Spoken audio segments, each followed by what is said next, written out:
बिस्मिल्लाहिर्रहमानिर्रहीम।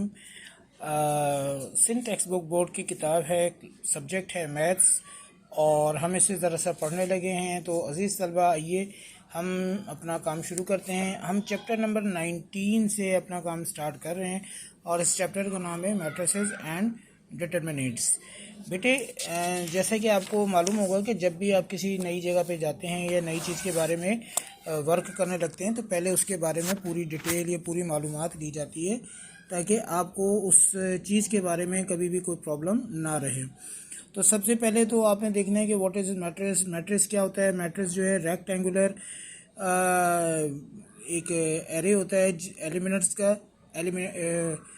एलिमेंट्स का जिसमें आपने वैल्यूज़ को लिखना होता है और ये हॉरिजॉन्टल और वर्टिकल लिखा जाता है। ठीक है जी। और जो हॉरिजॉन्टल लाइंस होंगी इन्हें आप रो कहते हैं और जो वर्टिकल लाइंस होंगी वो आपकी कॉलम कहलाती हैं। ये आपके पास रोज आएंगी और अप टू डाउन जो है ये आपके पास कॉलम्स आएंगे। अब इसके बाद आ जाइए, इसकी कुछ काइंड्स हैं, उन काइंड्स के बारे में आपने पढ़ना है। तो आए ज़रा सा हम पहले ले लेते हैं। थोड़ा सा यहाँ देखिएगा, जो आपके पास पेज नंबर हमारे पास है 58, इस पर आकर आपने देखना है। तो पहली चीज़ आपके बारे में आपको कहता है know about the rows and columns. Rows और कॉलम में ये कहता है कि हॉरिजॉन्टल एंट्रीज जो हैं वो आपकी कहलाती हैं, क्या कहते हैं, रो कहलाती हैं, और जो हॉरिजॉन्टल लाइंस होती हैं वो आपकी कॉलम कहलाती हैं।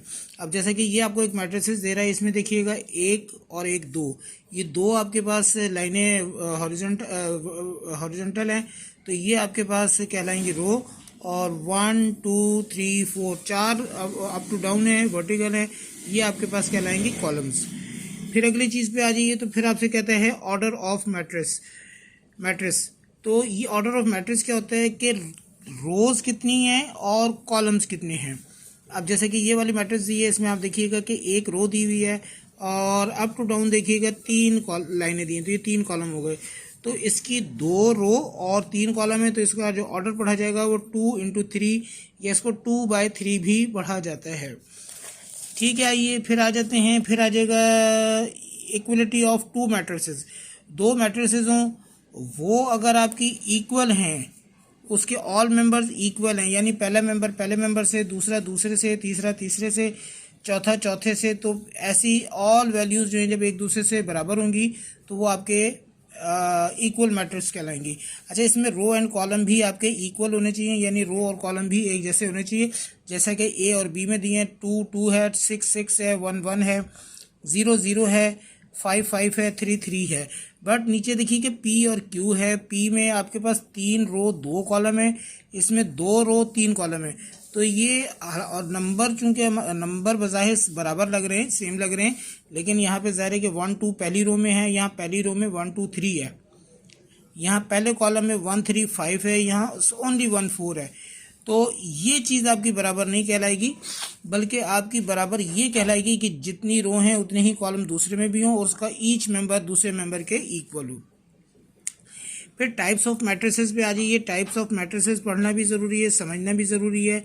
नंबर आ जाएगा नंबर 1 कॉलम मैट्रिक्स। ऐसी मैट्रिक्स, कॉलम से पहले रो है, रो ऐसी मैट्रिक्स जिसमें आपके पास एक ही रो हो वो आपकी रो मैट्रिक्स कहलाएगी। कॉलम मैट्रिक्स जिसमें एक ही कॉलम हो कॉलम मैट्रिक्स कहलाएगी। रेक्टेंगुलर रेक्टेंगल से निकला है, तो जिसमें रोज एंड कॉलम्स की तादाद एक जैसी ना हो वो आपकी रेक्टेंगुलर कहलाती है।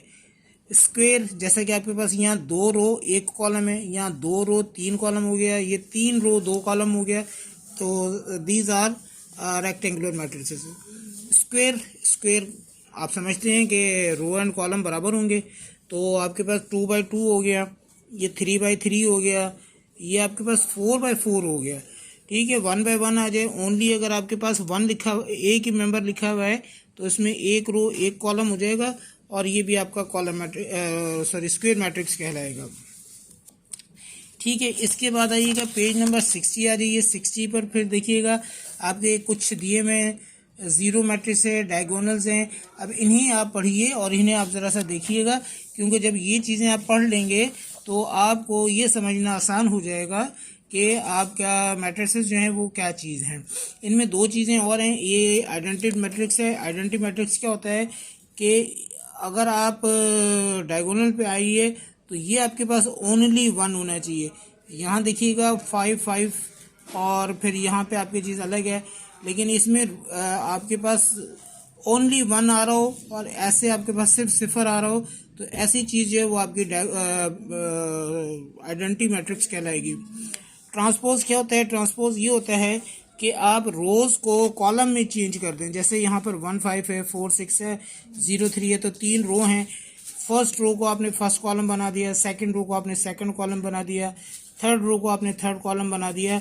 तो ये अगर इस मैट्रिक्स का नाम दिया हुआ है ए, तो इसका जो ट्रांसपोज है वो आपका ये बन जाएगा। और इससे आप कैसे लिखेंगे? ए लिख के इसके सर के ऊपर स्मॉल टी दे देंगे, ये इसका ट्रांसपोज बन जाएगा। ठीक है, फिर सिमेट्रिक्स मैट्रिक्स आ जाएगा, दूसरा स्क्यू सिमेट्रिक्स आ जाएगा। इन्हें भी आप ज़रा से देखिएगा, और जब आप इसे देख लेंगे तो आपको इसके बारे में काफ़ी कुछ समझ में आ जाएगी। अब ये देखिएगा, इसके बाद हम नेक्स्ट वीडियो जो लेंगे वो आपकी एक्सरसाइज के ऊपर लेंगे, और उस एक्सरसाइज को करने के लिए आपको इन डेफिनेशंस का मालूम होना ज़रूरी है। तो चलते हैं अगली वीडियो तक। इस दौरान आप ज़रा सा ये डेफिनेशंस देख लीजिए, और उम्मीद है कि आपको आगे चल के और भी अच्छी चीज़ें मिलेंगी। फ़िलहाल इस चीज़ पे हम अपनी ये वीडियो एंड करते हैं। अस्सलाम वालेकुम।